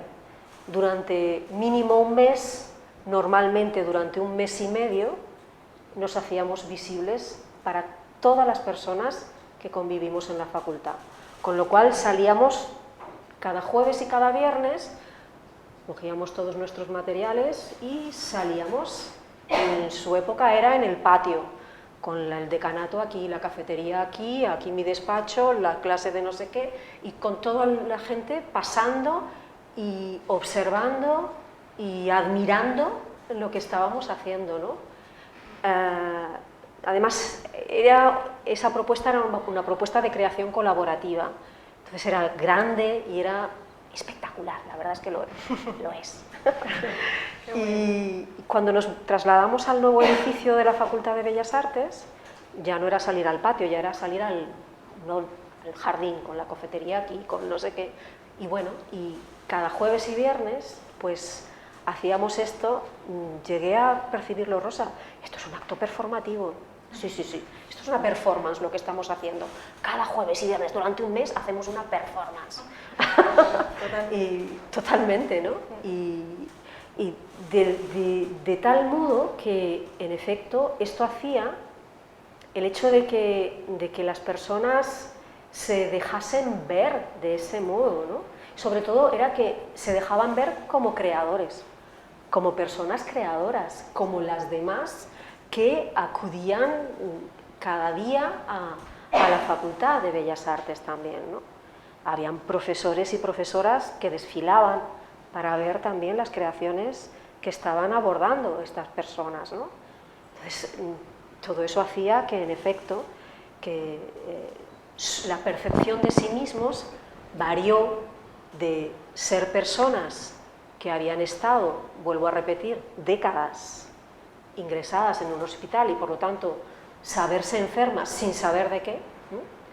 Hasta percibirse como personas creadoras. Se percibían como artistas, se percibían como estudiantes de Bellas Artes, porque cada año venían a la facultad y se encontraban con estudiantes, con otros estudiantes de Bellas Artes, ¿no? Y por lo tanto se percibían de ese modo, ¿no? Pero ese cambio de percepción de sí mismo ya era el dar un salto inmenso, ¿no? Qué grande, la verdad que es maravilloso todo ese recorrido y conseguir efectivamente, ¿no?, estar en la sombra o en esa otredad, en lo marginal, ¿no?, en esa condición outsider, de repente estar en el centro y en la luz y poder compartir desde ese otro lugar tan distinto, ¿no?, que sirve para empoderar, para tantas cosas. Y claramente la importancia de los procesos creativos en las personas, ¿no?, más allá y volviendo a esa ruptura de etiquetas, de zonas para las personas, ¿no?, que cualquiera puede coger, tomar un pincel, ponerse a bailar, es decir, tomar las disciplinas artísticas como forma de edificación personal, desarrollo personal y de mejoría, por lo cual el arte tiene todo el sentido. De repente los procesos de promoción del bienestar, exacto, sin duda. Del bienestar personal, de la salud mental y de todo. Así que bueno, no sé cómo vamos de hora, yo creo que un poquito regulí. 25. Bueno, 25. Vamos, sí, vamos. Nada, si quieren preguntar algo, cualquiera, compartir, comentar, lo que sea.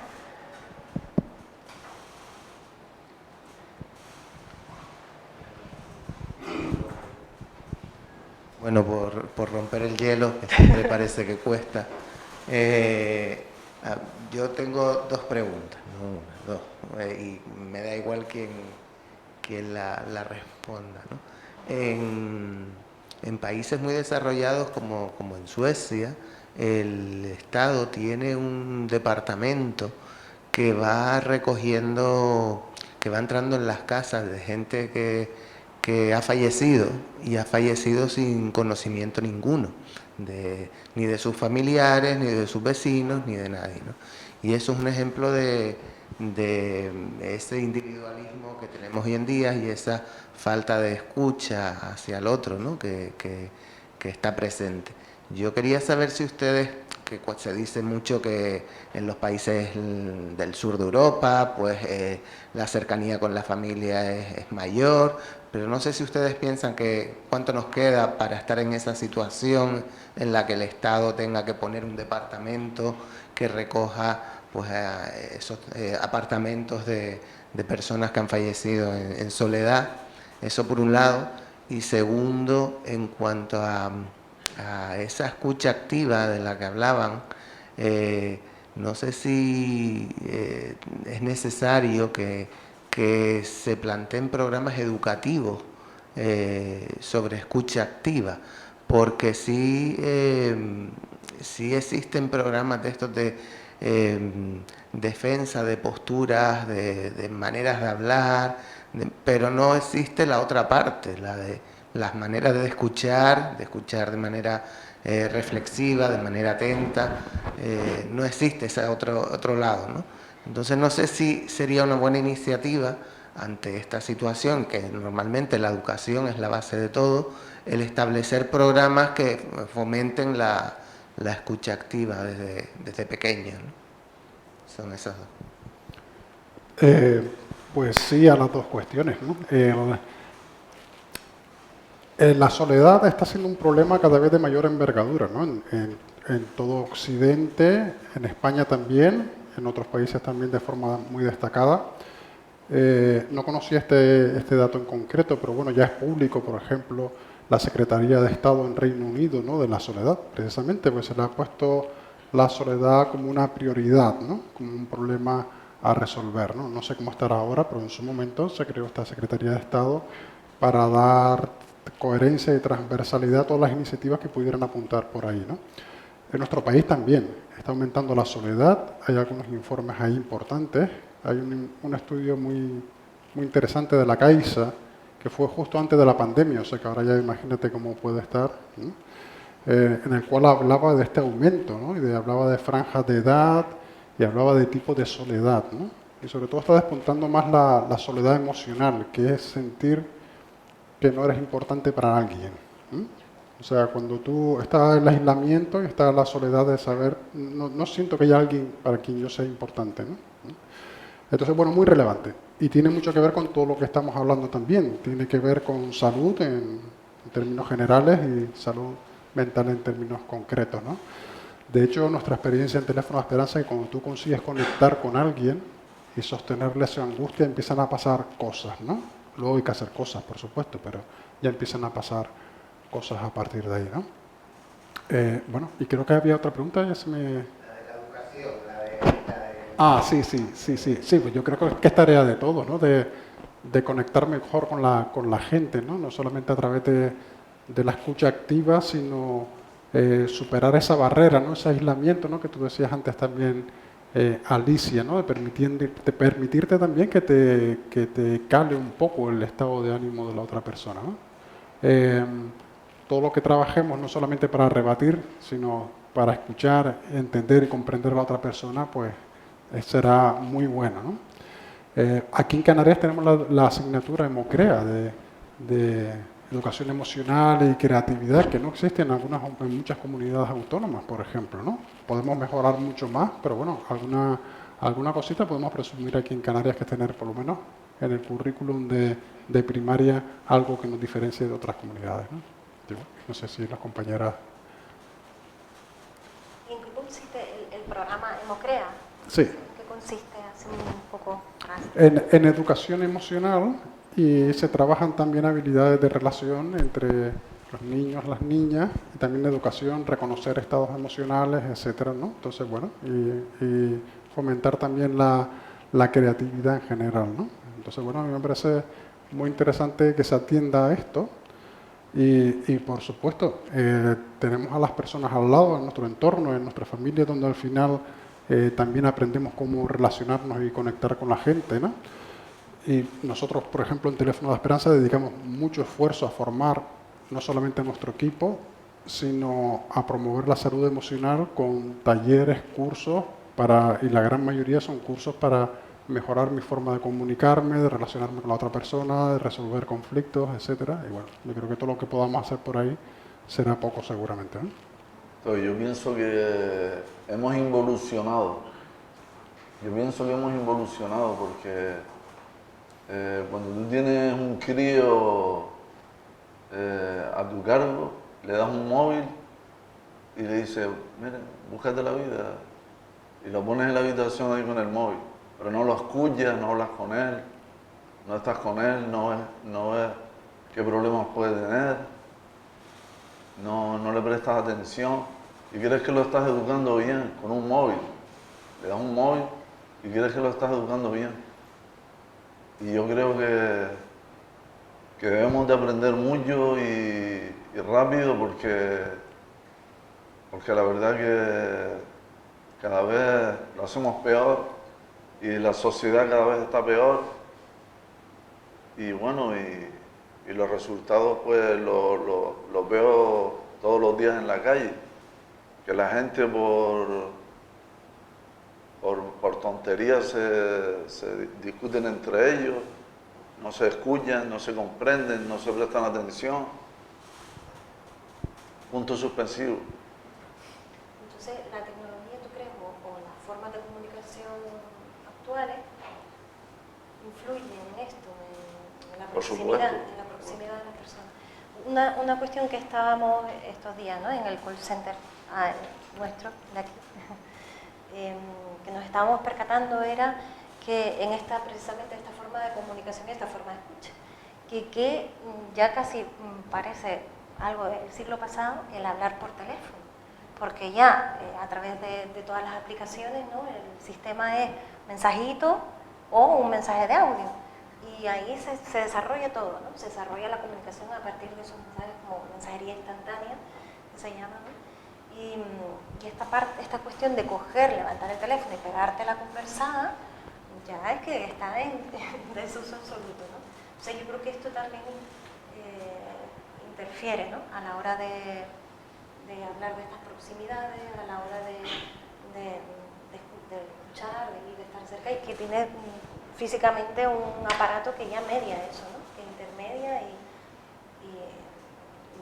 condiciona mucho en ese sentido. Es que yo pienso que los padres son los que debían de ser educados, no los hijos deben de ser educados, los padres son los que deben ser educados, porque un padre que no está educado no puede educar a un hijo. Entonces tiene que haber algún centro, algún sitio, algún colegio, alguna universidad, algo donde los padres puedan ser educados a ser padres y que lo pongan en letras muy grandes. Aquí se educa a los padres a ser padres. Macarena. Le paso ahora el teléfono. Buenas tardes. Tenía dos preguntas. Una para el programa que se desarrolla en la Facultad de Bellas Artes. Un poco mi interés era saber cómo la población que se acerca, cómo se... por ejemplo, si yo estuviera interesada, ¿cómo se selecciona ese personal? ¿Hay una información, una campaña informativa? Porque, por ejemplo, si yo fuera a la facultad como alumna de Bellas Artes, me matriculo. Para acceder a ese programa específico, ¿cómo se informa a la población? Y si hay unos requisitos, porque tú comentabas que trabajabas con gente ya en situaciones más graves, parece ser, ¿no? Te entendí. Por un lado esa pregunta, y por otro lado para la Asociación Espiral, si cuentan con un espacio físico y si atienden, entiendo que aquí en Gran Canaria existe, pero ¿abarcan toda la comunidad autónoma? Pues desgraciadamente no abarcamos a toda la comunidad autónoma. Somos la primera asociación en primera persona del archipiélago, pero estamos solo en Gran Canaria. Es un objetivo un poco ambicioso, ¿no? Pero ya nos gustaría estar en Tenerife, estar en Lanzarote, estar en todos lados. Pero bueno, estamos aquí, hacemos lo que podemos, ¿no? Que no es poco. Con respecto a tu pregunta, primero quería comentar que el taller de arteterapia en este momento está en suspenso en la Facultad de Bellas Artes, ¿no? Desde que, bueno, con motivo de la pandemia, también es verdad que yo estuve antes, empaté un año de baja con el dichoso enclaustramiento, ¿no? Pero con motivo de la pandemia, porque bueno, en los centros educativos hemos estado, vuelve al centro, vuelve a casa, vuelve al centro, vuelve a casa, pues de ese modo es un poco difícil mantener, en efecto, un proceso creativo constantemente interrumpido, ¿no? Entonces, pero bueno,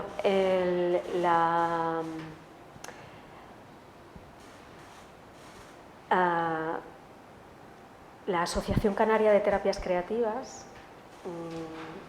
ya como dije antes, es un engranaje más dentro de una red, ¿no? Y el cómo se da, bueno, la Asociación Canaria de Terapias Creativas trabaja gracias a una subvención del IAS, que pertenece al Cabildo Insular de Tenerife, y bueno, y por lo tanto estamos conectados con el servicio público sanitario, ¿no? Entonces, por una parte, en los centros de salud y en los centros de atención a las personas con enfermedad mental y creo, no lo puedo jurar, en todo caso, en el contexto público, desde luego, tienen información de todos los recursos que pueden poner a disposición de las personas a las que atienden, ¿no? Y en el caso del taller de arteterapia que desarrollamos en la Facultad de Bellas Artes, hay un criterio de priorización de atención a las personas. Primeramente, mayoritariamente, atendemos a personas que están, primeramente, por supuesto, a personas con trastorno mental de carácter grave y crónico. Estas son de las que nos ocupamos nosotros, ¿no? De las que están más graves dentro de la gravedad de la enfermedad, ¿no? Y nos ocupamos de aquellas que están ligadas al Plan Insular de Rehabilitación Psicosocial. Estas son las que tienen entrada casi automática. Si hubiera plazas libres, pues entonces están las personas cuyo psiquiatra les ha ofertado, pues quizás te podría interesar esto, esto, otro y tal, y la persona, su paciente ha dicho, pues ha rellenado el documento 1 diciendo quiero poder acceder al taller de arteterapia de la Facultad de Bellas Artes, y entonces si hay plazas libres y entre las personas que están ligadas al PIRP, pues aún quedan plazas, pues entonces entra una de estas personas, una, dos, tres, las plazas que hayan libres, ¿no? Si no se llenase el cupo con estas personas, entonces están también he recibido en el taller a personas que de una forma más directa, más indirecta si quieres, ¿no? Personas que no pertenecen, que no están ligadas al servicio público de este modo, ¿no? Pero que están enfermas y que también necesitan, que también desean el poder servirse de este... Que, por ejemplo, yo si fuera directa a la facultad, estoy entendiendo que vienen derivadas de otro sector, o sea... Yo no selecciono a las personas. Exactamente. Yo no selecciono, yo recibo a las personas.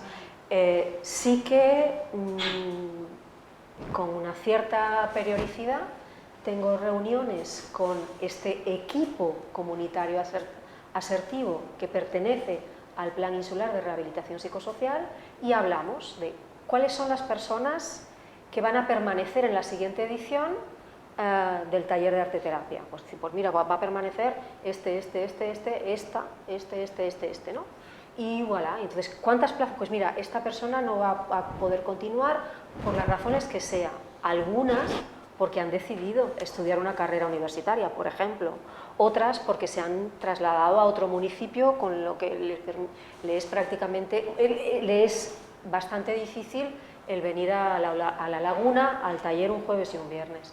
Entonces, bueno, pues hablamos y de cuáles son las plazas libres que hay. Entonces ellos me comentan, tenemos a tantas personas candidatas para entrar y son ellos quienes deciden, yo no decido esto, yo en absoluto selecciono a quién entra. Ahora sí, cuando me queda alguna plaza libre que no hemos llenado por las razones que sea y hay alguna persona que de algún modo u otro conozco y que también también tiene un trastorno mental de carácter grave, pues yo le abro la puerta, por supuesto que sí. Pero eso sí, hasta el cupo, porque ni el aula en la que trabajamos se crece, ni yo tampoco. Yo también tengo una capacidad limitada de poder atender a las personas, ¿no? Por ahí La última pregunta ya y cerramos la mesa redonda. Sí. Sí, bueno, no era realmente una pregunta. Cuando mi compañero Juan dijo que los padres deberían educar a los hijos, simplemente quisiera decir que realmente yo no estoy de acuerdo con eso. Realmente yo tengo entendido que los hijos deberían reeducar a los padres. No, pero esto no lo digo tanto para recibir un aplauso, pero esto tiene que ver con la enseñanza. Es que realmente aquí estamos hablando de problemas que siempre son consecuencias de otras causas.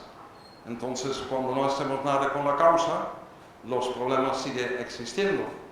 Es decir, un ejemplo, por ejemplo, el señor anteriormente mencionó que, por ejemplo, si creo que dijo Suecia, que en Suecia hay un departamento del Estado que va a buscar a la gente que han fallecido en su casa en solitario.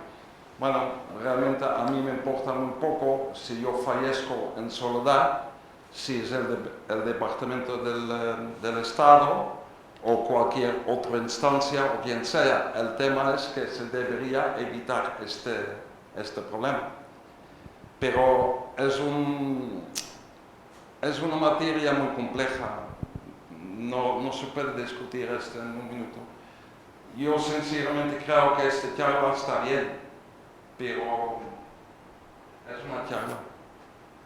Y realmente el problema está en Zárate y están en todos estos barrios, y ya debería haber un partido político Porque claro, si hubiese, por ejemplo, un partido político, entonces sí había voz. Aquí somos muy pocos.